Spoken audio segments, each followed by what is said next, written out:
దేవునికి స్తోత్రం.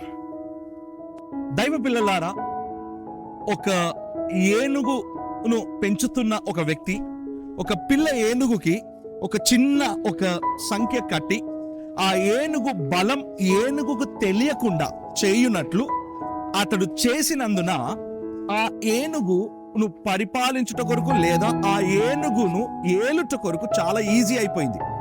దైవజనమా, ఆ చిన్న ఒక ఏనుగు పరిస్థితి ఒకసారి ఆలోచించండి. ఆ ఏనుగును ఒక చిన్న కర్ర, కొన్ని టన్నులు ఉన్న ఏనుగు ఒక చిన్న కర్రతో ఆ ఒక యజమానుడు అటు జరగమంటే అటు జరుగుతుంది, ఇటు జరగమంటే ఇటు జరుగుతుంది. కానీ మనం చరిత్రం చదువుతున్నా అడవిలలో అక్కడిక్కడ మనం న్యూస్ వింటా ఉంటాం. ఆ న్యూస్ ఏంటంటే ఏనుగు వచ్చి కుప్ప కూల్చి వెళ్ళిపోయింది, ఏనుగు వచ్చి ఆ బిల్డింగ్ ని కూల్చింది, ఏనుగు వచ్చి ఈ సంఖ్యలను తెంపుకుంది, ఏనుగు వచ్చి ఈ గేటును పగలగొట్టింది అని. అంటే ఏనుగు బలం ఏనుగుకు తెలియనంత వరకే ఏనుగు ఆ యజమానుని కంట్రోల్లో ఉంటది. కానీ ఆ ఏనుగు ఒక కర్ర పుల్లకి భయపడుతుందో మనం చూస్తున్నాం. ఆ చిన్న సంఖ్య ఆలోచించండి, ఆ చిన్న సంఖ్య ఏనుగు నిజంగా ఆపగలుగుతుందా? ఆపలేదు. కానీ దైవజనమా, మనని కూడా అనేకసారి ఏదో ఒకటి ఆపుతా ఉంది. ఈ లోకంలో మనం ఆలోచిస్తున్నప్పుడు మనం ఎలా ఆలోచిస్తున్నాం తెలుసా? నేను ఇది చెయ్యలేను, నేను ఇది చెయ్యలేను, నేను ఇది చెయ్యలేను. దేవుని వాక్యం ఇలా సెలవిచ్చుచున్నది, నమ్ముట నీ వలనైతే నమ్మువానికి సమస్తము సాధ్యమని దేవుని వాక్యం. ఆ ఏనుగుకున్న సమస్య ఏంటి తెలుసా?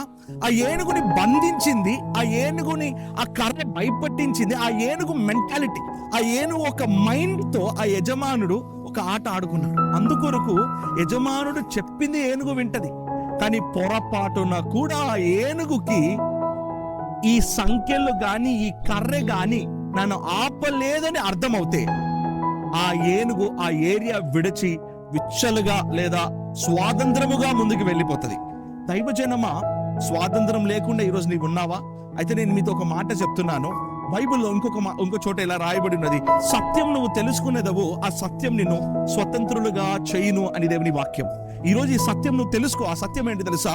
నిన్ను ఈ లోకములో ఏ బంధకాలు గాని, ఏ సంఖ్య గాని, ఏ ఒక్క మనిషి గాని నిన్ను ఆపలేడు. ఎందుకొరకు తెలుసా? నీ పక్షముగా దేవుడు ఉన్నాడు అనే విషయం నువ్వు గుర్తుపెట్టుకో. నేను మరొకసారి ఈ మాట మీతో జ్ఞాపకం చేస్తున్నాను. నువ్వు ఈ సత్యం తెలుసుకుంటే నిన్ను ఎవరు అండర్ ఎస్టిమేట్ చేయలేరు, నీ ఫ్యూచర్ ని ఎవరు డిసైడ్ చేయలేరు, నీ లైఫ్ ఇలాగనే ఉండాలని ఎవరు నీ గురించి ప్లాన్ వేయలేరు. ఒకవేళ ఆ ప్లాన్ ప్రకారం, ఆ ఫ్యూచర్ ప్రకారం నువ్వు పరిగెత్తుతుంటే దాని అర్థం నువ్వు డిపెండబుల్ అయి మారిపోయావని అర్థం. నువ్వు డిపెండ్ అవ్వాల్సింది దేవుని మీద. అందుకొరికే మనము యోహాను సువార్తలో మనం చదువుతున్నాం, నీవు సత్యము గుర్తెరిగితే ఆ సత్యం నిన్ను విడిపిస్తుంది అని. దైవజనమా, ఈ ఒక వాక్యమును ఎత్తిపట్టి మనం ప్రార్థన చేసామా?